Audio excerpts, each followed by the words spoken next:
Yang namanya autografa, yaitu apa yang dituliskan asli daripada tulisan jari tangan daripada para penulis Alkitab, kita sudah tidak ada. 4 Injil ini bukan satu-satunya 4 Injil yang ada pada zaman itu. Tapi mengapa cuma 4 Injil ini akhirnya masuk dalam Alkitab kita?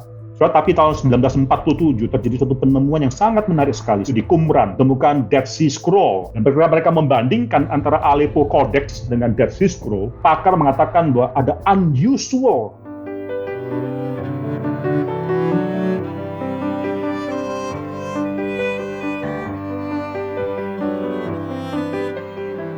Alkitab kita sekarang bersumber dari salinan-salinan yang ada kesalahan, tetapi quote-unquote otentik.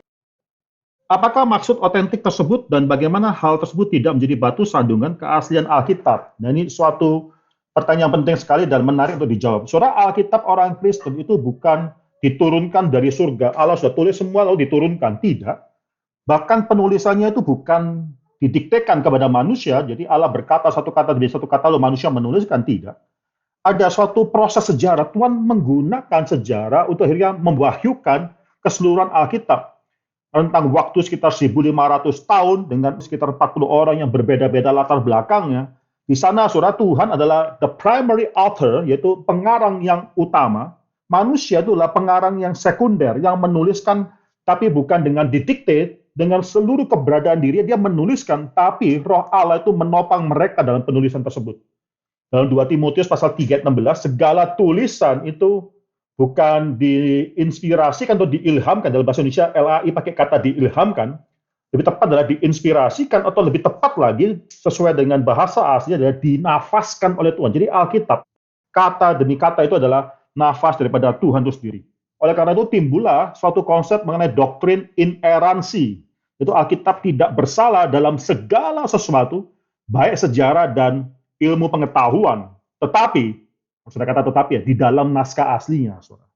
Bukan apa yang kita miliki sekarang, yang dimiliki sekarang ini bisa ada salah ketik, salah apa, itu semua mungkin, salah terjemahan itu juga mungkin, saudara. Tapi tidak bersalah inerrant dalam naskah aslinya.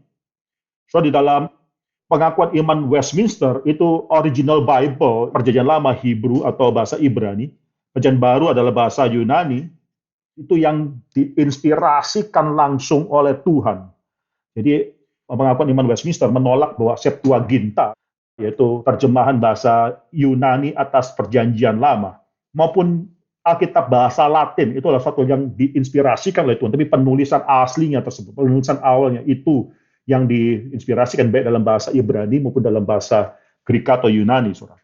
Sekarang kita bicara mengenai penggandaan dan terjemahan. Nah, ini menjadi satu yang penting. Mengapa? Karena kita nggak ada referensi apa yang asli tersebut. Sudah tidak ada, saudara. Yang namanya autografa, yaitu apa yang dituliskan asli daripada tulisan jari tangan daripada para penulis Alkitab, kita sudah tidak ada. Maka penggandaan, Alkitab terus-menerus digandakan. Dan terjemahan, akhirnya diterjemahkan dari salah satu bahasa ke bahasa yang lain. Itu adalah juga suatu hal yang harus kita perhatikan sebagai suatu proses sejarah yang walaupun bukan diinspirasikan. Jadi waktu Alkitab dikopi, itu kita tidak bisa katakan bahwa pengkopi itu diinspirasikan oleh Tuhan, atau penterjemah itu diinspirasikan oleh Tuhan. Tidak, yang diinspirasikan dalam bahasa aslinya. Penterjemahan tidak, penulisan aslinya iya. Tetapi, saudara, bukan berarti bahwa kalau tidak ada inspirasi daripada Tuhan, adalah proses sejarah, Tuhan tidak menopangnya, tidak. Jadi penggandaan dan terjemahan itu adalah suatu hal yang ditopang oleh Tuhan, itu ditopang dalam suatu providensi daripada Tuhan itu sendiri. Ada providensi daripada Tuhan. Kalau dalam bahasa daripada Westminster Confession, pengakuan iman Westminster, itu being kept pure, dipelihara murni in all ages, di sepanjang zaman. Oleh karena itu menjadi hal yang otentik. Walaupun kita tidak memiliki Alkitab dalam tulisan aslinya tersebut, tapi yang kita miliki itu tetap dianggap sebagai otentik karena dipelihara Tuhan kemurniannya. Saudara bisa tanya dengan cara apa Tuhan memelihara semua hal ini? Luar biasa. Bayangkan, Gutenberg Printing Press itu baru muncul pada abad ke-15 sekitar 1440. Baru mulai pada saat itu penggandaan Alkitab itu bisa dipertanggungjawabkan. Itu bukan karena orang satu persatu mengcopy scribes, juru tulis, mengcopy lalu mungkin karena kelelahan salah copy dan sebagainya. Human error sangat banyak sekali ketika digandakan cara demikian. Tapi mulai 1440 Alkitab bisa digandakan sangat-sangat akurat sekali pakai mesin, saudara. Kayak sekarang kita ada fotokopi. Lalu bagaimana sebelum Gutenberg Printing Press tersebut, lalu Tuhan memelihara transmisi atau penggandaan ini dari satu zaman ke zaman lain, transmisi penggandaan. Itu sangat penting sekali kita perhatikan. Tuhan pakai cara apa? Tuhan pakai gereja. Maksudnya apa? Gereja melihat ada kitab-kitab tertentu yang sangat luar biasa indahnya, dan gereja mengakui kitab tersebut berbeda dengan kitab-kitab lainnya. Coba kita buka, misalnya. Ada berapa sih Injil? Ternyata Injil itu banyak sekali. Coba kita buka kitab Lukas, saudara. Lukas pasal yang pertama, saya bacakan beberapa ayat yang pertama. Theophilus yang mulia, banyak orang telah berusaha menyusun suatu berita tentang peristiwa-peristiwa yang telah terjadi di antara kita. Banyak orang yang mencoba menuliskan, menyusun berita-berita tersebut. Jadi 4 Injil ini bukan satu-satunya 4 Injil yang ada pada zaman itu. Mungkin ada puluhan, ada begitu banyak Injil-Injil yang lain. Tapi mengapa cuma 4 Injil ini akhirnya masuk dalam Alkitab kita? Termasuk juga surat Paulus, kalau saya perhatikan 1 Korintus, coba kita buka. 1 Korintus pasal ke-5 itu menceritakan, sebelum 1 Korintus itu ada surat Korintus yang lainnya, surat Paulus pada jemaat Korintus, kita bisa panggil misalnya 0 Korintus, gitu ya, misalnya 0 Korintus. 1 Korintus pasal ke-5 ayat ke-9, dalam bahasa Indonesia nggak terlalu jelas, dalam suratku telah kutuliskan. Maksudnya bukan surat yang ini, tapi suratku yang terdahulu itu telah kutuliskan. I wrote, pakai past tense. Saudara bandingkan dengan ayat ke-11. Saya baca dalam ayat ke-9, dalam suratku telah kutuliskan kepadamu, supaya kamu jangan bergaul dengan orang-orang cabul, ayat ke-11. Tetapi yang kutuliskan kepada kamu ialah, nah ini tidak terlalu jelas dalam bahasa Indonesia-nya. Dalam bahasa Inggrisnya, dalam bahasa Asia itu, kalau dalam ayat 9 itu past tense, I wrote something, itu past. Ayat 11 itu, but now I'm writing to you. Tapi sekarang aku menuliskan, ini langsung membedakan bahwa itu adalah surat yang terdahulu. Nah, surat yang terdahulu itu tidak pernah masuk dalam Alkitab. Atau saya perhatikan dalam Kolose pasal 4 ayat ke-16. Ini Paulus katakan kepada jemaat di Kolose, bila mana surat ini, yaitu surat kepada jemaat di Kolose, telah dibacakan di antara kamu, usahakanlah supaya dibacakan juga di jemaat Laodikia, dan supaya surat yang untuk Laodikia dibacakan juga kepadamu. Jadi Paulus menulis surat kepada jemaat di Laodikia, tapi tidak ada suratnya. Lalu mengapa coba ada 27 kitab perjanjian baru ini? Nah, Tuhan pakai gereja untuk memperhatikan ada firman-firman, ada kitab-kitab tertentu yang harus mereka perhatikan lebih daripada kitab-kitab yang lainnya. Dari sana gereja ada cinta atas surat-surat tersebut dan mulai menggandakan dengan rajinnya menggandakan. Perjanjian baru adalah manuskrip ancient, manuskrip kuno yang paling banyak digandakan, saudara. Kalau saudara mempertanyakan penggandaan perjanjian baru, atau saudara mempertanyakan otentisitas, karena kita sudah tidak ada tulisan naskah aslinya, cuma ada kopi-kopinya, terus saudara mempertanyakan apakah bisa dikatakan ini semua otentik, sama tidak dengan naskah aslinya. Maka saudara harus mempertanyakan semua pengetahuan kita mengenai the ancient world, dunia kuno. Mengapa? Karena itu semua juga dituliskan dan tidak ada penggandaan yang lebih banyak daripada Alkitab, yang lebih cermat daripada Alkitab, bahkan saudara, penggandaan transmisi daripada Alkitab Perjanjian Baru itu set the standard untuk pengetahuan kita mengenai dunia masa kuno. Saudara. Itu Alkitab jauh lebih banyak. Saudara.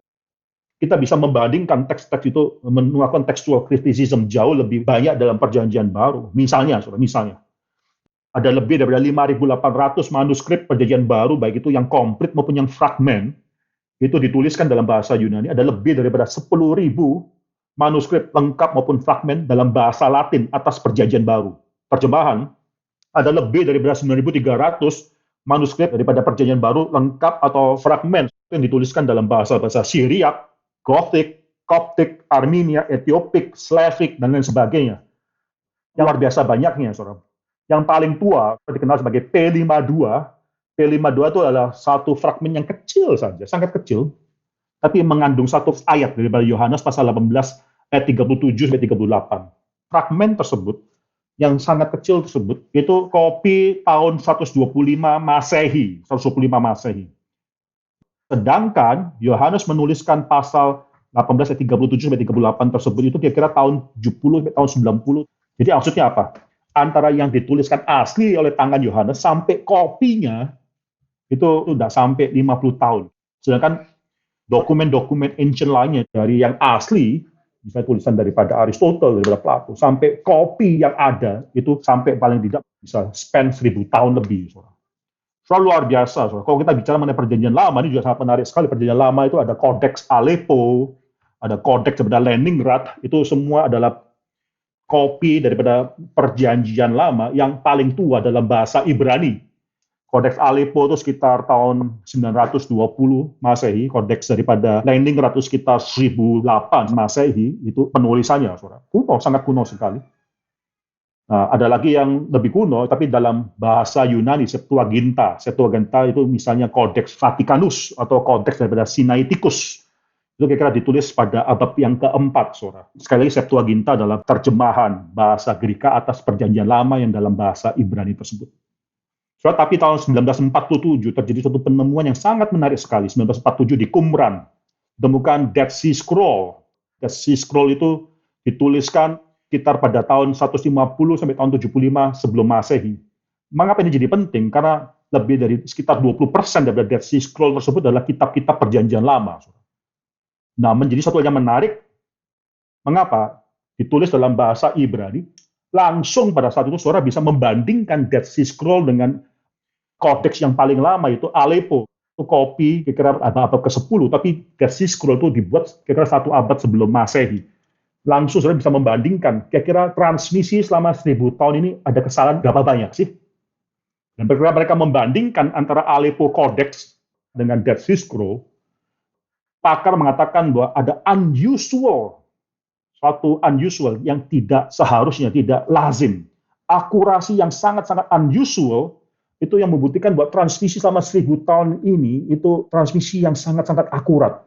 Ketika mereka membandingkan sekali lagi, apa yang mereka miliki pada abad ke-10, Aleppo, Leningrad Codex dengan Dead Sea Scroll tersebut.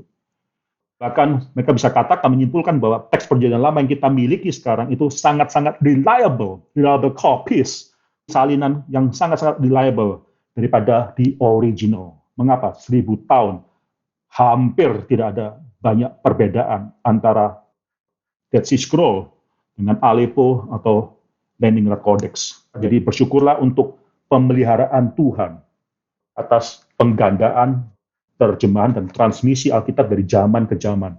Inilah mengapa Alkitab menjadi suatu hal yang otentik, walaupun kita sudah tidak memiliki yang aslinya autografa tersebut.